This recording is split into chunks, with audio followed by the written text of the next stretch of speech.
মাখা বেলার ঝামেলা ছাড়াই মাত্র 10 মিনিটে বানিয়ে নিতে পারবেন আজকের টিফিন রেসিপি, যেটা আপনারা সকালে ব্রেকফাস্টে, রাত্রে ডিনারে বা বাচ্চাদের টিফিনে যে কোনো সময় বানিয়ে দিতে পারবেন। খেতে অনেক মজার হয়, যে কোনো আইটেমের সাথেও খাওয়া যাবে। তো ভিডিওটি স্কিপ করবেন না, দেখতে থাকুন, আপনাদের খুবই ভালো লাগবে। আমি মেরি, আপনারা দেখছেন মিক্স ফ্লেভার চ্যানেল। প্রথমে লাগছে দুটো সেদ্ধ আলু। আপনারা রান্না থেকে দুটো সেদ্ধ আলু তুলে রাখবেন, তাহলে শর্টকাটে নাস্তাগুলো বানিয়ে দিতে পারবেন। এখানে একটা গ্রেটার নিয়েছি। প্রথমে আলুটা আমি খোসা ছাড়িয়ে সেদ্ধ করে নিয়েছিলাম। এবার গ্রেটার দিয়ে ভালো করে গ্রেট করে নিচ্ছি। এই পর্যায়ে আপনারা যে কোনো পদ্ধতিতে আলুটাকে চটকে নিতে পারেন, তবে কি বলুন তো, হাত দিয়ে চটকালে আলুর ভেতরে অনেক সময় গুটি রয়ে যায়। তো এইভাবে যদি গ্রেট করা যায়, তাহলে আলুর ভেতরে শক্ত অংশগুলো একেবারে মিশে যাবে। দেখুন, তো আমি হাত দিয়ে আরেকটু চটকে নিচ্ছি, যাতে ছোট বড় অংশ বা ছোট বড় যদি দানা থাকে তাহলে সেটা চলে যাবে। আমার ভিউয়ার্সদের কাছে ছোট্ট একটি রিকোয়েস্ট রইল, আমার ভিডিওগুলো ভালো লাগলে প্লিজ অবশ্যই চ্যানেলটি সাবস্ক্রাইব করে দিয়ে পাশের বেল আইকনটি প্রেস করে রাখবেন, যাতে নতুন নতুন রেসিপি ছাড়ার সাথে সাথেই আপনাদের কাছে সহজে নোটিফিকেশন চলে যায়। তো বন্ধুরা দেখুন, আলুটা খুব সুন্দর করে চটকে নিয়েছি। এবার এক সাইড করে রেখে দিলাম, আর এখানে আরও একটি বোল নিয়ে নিলাম। 1 কাপ পরিমাণে ময়দা নিয়েছি। আপনারা চাইলে এখানে আটা ব্যবহার করতে পারেন। আটা ব্যবহার করলে স্বাদের কোনো পরিবর্তন হবে না, তবে কালারের একটু পরিবর্তন হতে পারে। এখানে ময়দার মাপ আছে ছোট কাপগুলোর 2 কাপ। আপনারা যতটা পরিমাণে নাস্তা বানাবেন সেই পরিমাণে অবশ্যই ময়দা নিয়ে নেবেন। আমার ঘরে যে সবজিগুলো অ্যাভেলেবল আছে আমি সেগুলোই অল্প অল্প করে কেটে নিয়েছি। এই পর্যায়ে আপনাদের পছন্দ মতো যে কোনো সবজি এখানে অ্যাড করতে পারেন, তাতে কোনো সমস্যা নেই। তবে গাজর, ক্যাপসিকাম, পেঁয়াজ এগুলো কিন্তু আমাদের হাতের কাছে সব সময়তেই থাকে। তো এগুলোই আমরা খুব অল্প অল্প পরিমাণে ব্যবহার করব। আর এখানে আপনারা একটু ছোট সাইজ করে কাটবেন। সাথে একটু পেঁয়াজ কুচি দিয়ে দিলাম, আর দিয়ে দিলাম লঙ্কা কুচি। ঝালটা অবশ্যই আপনারা স্বাদ বুঝে ব্যবহার করবেন। বন্ধুরা, এখানে আমি 2 কাপ জল ব্যবহার করেছি, তো আমার ভিডিওটা স্কিপ হয়ে গেছিল, সেজন্য আমি অনেকটা দুঃখিত।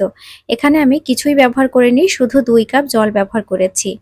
2 কাপ জল দিয়ে ভালো মতো ব্যাটারটা বানিয়ে নিয়েছি। এই ব্যাটার একটু ভারী হবে, দেখে বুঝতেই পারছেন। এবার চটকানো যে আলুটা রয়েছে সেটা দিয়ে দেব।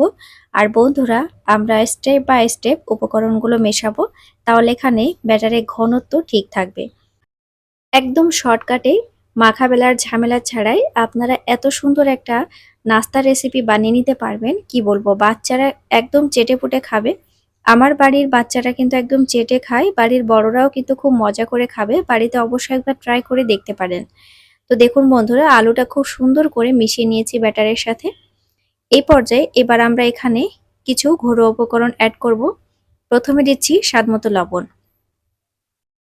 এবার দিয়ে দেব চা চামচের আধা চা চামচ পরিমাণে জিরা গুঁড়া। আর দিতে হবে খুব সামান্য করে একটু হলুদের গুঁড়া, যেহেতু এই নাস্তাটা একটু হলুদ কালার হলে দেখতে বেশি ভালো লাগবে। আর যদি আপনাদের হলুদটা ভালো না লাগে তাহলে অবশ্যই স্কিপ করে যাবেন, তাতে কোনো সমস্যা নেই। আর ওপর থেকে একটু কসুরি মেথি দিয়ে দিলাম, যেহেতু আমার কাছে ধনিয়া পাতা নেই। যদি আপনাদের কাছে কাঁচা ধনিয়া পাতাটা থাকে তাহলে সেটাই আপনারা কুচি করে দিয়ে দেবেন। দেখুন, আমাদের ব্যাটার পুরো রেডি হয়ে গেছে। এই ব্যাটার একটু ভারী হবে, খুব পাতলা করবেন না। আর এই ব্যাটার থেকে আমরা ইনস্ট্যান্ট নাস্তা বানিয়ে নিতে পারবো। চাইলে আপনারা কয়েকদিনের জন্য ব্যাটারটা বানিয়ে নর্মাল ফ্রিজে বা ডিপ ফ্রিজেও রেখে দিতে পারেন, তাতে কোনো সমস্যা হবে না। দেখুন, খুব সুন্দর করে আমাদের ব্যাটারটা রেডি হয়ে গেছে। চলুন এবার আপনাদেরকে একটু ব্যাটারের ঘনত্বটা দেখিয়ে দিই, তারপরে আমরা নাস্তাগুলো বানাতে যাব। দেখুন, আমাদের ব্যাটারের ঘনত্ব হবে ঠিক এইরকম। সকাল সকাল আপনারা যদি এই নাস্তাটা একবার বানিয়ে নিতে পারেন, তাহলে বাচ্চা থেকে বড় সকলেই টিফিন হয়ে যাবে, সাথে পেট ভরে যাবে, আবার পেট ভারীও হবে না। দেখুন, অনেক মজার একটা নাস্তা বলতে পারেন। 2-1 মিনিট হাতে সময় নিয়ে খুব সুন্দর করে ব্যাটারটাকে ফেটিয়ে নিয়েছি। এই ব্যাটার থেকে এবার আমরা নাস্তাগুলো বানিয়ে নেব। চলুন, আমরা এখানে একটা পরিষ্কার কড়াই নিয়েছি। কড়াইতে সামান্য করে একটু তেল ব্রাশ করে দিলাম। আপনারা এখানে তেল নাও দিতে পারেন, একদম অয়েল ফ্রিও কিন্তু নাস্তাগুলো ভাজতে পারেন। তো এখানে আমি 2 হাতা করে ব্যাটার দিয়ে দেব।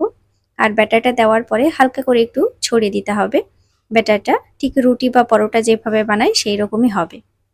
ব্যাটার এখানে খুব বেশি দেবেন না, একদম অল্প পরিমাণে দেবেন, তাহলে নাস্তাগুলো সফট হবে, আবার খেতেও ভালো লাগবে। দেখুন, নাস্তাগুলো আমি এখানে কড়াইতে ভেজেছি, চাইলে আপনারা ফ্রাই প্যান ব্যবহার করতে পারেন, আবার লোহার কড়াই ব্যবহার করতে পারেন, তাতে কোনো সমস্যা নেই। দেখুন 1 মিনিটের মধ্যে এক সাইড খুব সুন্দরভাবে হয়ে গেছে। এবার আমি উল্টে দিলাম। একেবারে অল্প তেলেই আমি নাস্তাগুলো ফ্রাই করছি। এপিট ওপিট করে দেখুন এবার নাস্তাগুলো কতটা সুন্দর হয়েছে, কতটা লোভনীয় হয়ে গেছে। দেখুন আপনারা একটু লালচে করে পরোটা যেভাবে ভাজে সেইভাবে ভেজে নেবেন। তো এবার কি দেখে মনে হচ্ছে যে এগুলো মাখা বেলার ঝামেলা ছাড়াই বানিয়েছি। দেখুন কতটা লোভনীয় হয়েছে। আর এই নাস্তাগুলো আমরা বানিয়ে রাখার পরে 8 থেকে 10 ঘন্টা একই রকমই সফট থাকবে। তবে নাস্তাগুলো গরম গরম খেতে কি যে ভালো লাগে, আপনারা বানিয়ে না খেলে কিন্তু বিশ্বাস করবেন না। আরো একটি নাস্তা আপনাদেরকে বানিয়ে দেখাচ্ছি। দেখুন 2 হাতা ব্যাটার দিয়ে দিলাম, তারপরে হালকা করে ব্যাটারটাকে একটু ছড়িয়ে দেব। গ্যাসের আঁচ কখনোই বাড়াবেন না, গ্যাসের আঁচ মাঝারি থেকে একদম লো আঁচে রাখতে হবে। 1 মিনিটের মধ্যে খুব সুন্দরভাবে যখন এটা সেদ্ধ হয়ে যাবে রুটিটা, তখন আমরা ঠিক এইভাবে উল্টে দেব। নাস্তাগুলো বানানো একদম জলের মতো সহজ বলতে পারেন। নাস্তাগুলো না কড়াইতে লেগে যাবে, না ভেঙে যাবে। একদম সফট, নরম তুলতুলে নাস্তা। দেখুন এক পিঠ হয়ে গেছে, আরেক পিঠ উল্টে দিলাম। ছোট বড় আপনারা পছন্দ মতো শেপ দিয়ে অবশ্যই নাস্তাগুলো বানিয়ে নিতে পারবেন। চাইলে ছোট করে একটু বানিয়ে নিতে পারেন, দেখতে বেশি ভালো লাগবে। দেখুন আমি একদম মিডিয়াম সাইজের বানিয়েছি। তো খুব সুন্দর করে লালচে ব্রাউন কালার হয়ে গেছে। এই পর্যায়ে আমি উঠিয়ে নিচ্ছি। আপনারা এইভাবে কিন্তু নাস্তাগুলো ভাজবেন, কখনো কাঁচা রাখবেন না। এপিট ওপিট করে খুব সুন্দর করে ফ্রাই করে নেবেন। আর পরোটার মতো যখন একটা সুন্দর একটা লুক চলে আসবে, দেখতে ভালো লাগবে, তখন উঠিয়ে নিতে হবে। দেখুন কত লোভনীয় লাগছে দেখুন নাস্তাগুলো। আর এই নাস্তাগুলো আপনারা যে কোনো আইটেমে খেতে পারবেন। আর নাস্তাগুলো সস, চাটনি, আলু তরকারি, কষা মাংস, ঘুগনি, আলুর দম যে কোনো আইটেমের সাথে একবার খেয়ে দেখতে পারেন। দুর্দান্ত টেস্ট হয়, অনেক মজার হয় খেতে। তো কতটা সফট হয়েছে সেটা আপনাদেরকে এবার দেখিয়ে দিই একটু। দেখুন কতটা সফট হয়েছে আর কতটা নরম হয়েছে। কি বলবো, মুখে দিলেই মিলিয়ে যাবে এমন একটা রেসিপি। একেবারে শর্টকাটে বানিয়ে নিতে পারবেন অল্প সময়ের মধ্যে। আর এটা খেতে অনেক মজার। তো বাড়িতে প্লিজ অবশ্যই একবার ট্রাই করবেন আর আমাকে জানাবেন আপনাদের রেসিপিটা কেমন লাগলো দেখতে। আর যদি বাড়িতে ট্রাই করে থাকেন তাহলে প্লিজ অবশ্যই আমাকে জানিয়ে দেবেন কেমন হয়েছে আপনাদের রেসিপিটা। নতুন নতুন রেসিপি পেতে প্লিজ অবশ্যই আমার চ্যানেলটি সাবস্ক্রাইব করে দিয়ে পাশের বেল আইকনটি প্রেস করে রাখবেন। সাথে অবশ্যই আমাকে কমেন্ট করবেন। কমেন্ট করলে ভিডিও বানাতে খুবই ভালো লাগে। তো বন্ধুরা দেখুন একে করে সব নাস্তাগুলোই আমি বানিয়ে নিয়েছি। আর আমি এখানে মাটন কষার সাথেই পরিবেশন করেছি। চাইলে আপনারা এখানে নিরামিষ তরকারির সাথে খেতে পারেন, বা এখানে যে কোনো চাটনি বা সস দিয়েও কিন্তু খেতে পারেন। অসম্ভব সুন্দর লাগবে খেতে। নতুন নতুন রেসিপি পেতে অবশ্যই আমার সাথে থাকবেন। ভিডিওটি আর বড় করছি না, আবারও নতুন নতুন রেসিপি নিয়ে ফিরে আসবো। ততক্ষণ অবশ্যই আমার সাথে থাকবেন। আজকের মতো এই পর্যন্তই। Thank you.